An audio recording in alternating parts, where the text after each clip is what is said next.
বর্তমান সময়ে জনপ্রিয় রোমান্টিক জুটি খায়রুল বাশার ও তানজিম সায়রা তটনি।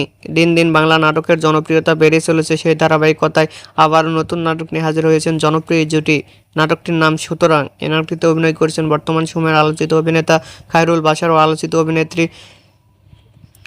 তানজিম সায়রা তটনি। এ নাটকটি রচনা ও পরিচালনা করেন সাজ্জাদ হোসেন বাপ্পি। নাটকটি খুব শীঘ্রই সিনেমালার ইউটিউব চ্যানেলে প্রকাশিত হবে। আপনারা দেখতে চাইলে অবশ্যই সিনেমালার ইউটিউব চ্যানেলে চোখ রাখুন এবং নিয়মিত নতুন নতুন নাটকের আপডেট পেতে হলে চ্যানেলটিকে সাবস্ক্রাইব করে রাখুন। পরবর্তী ভিডিওর জন্য অপেক্ষা করুন।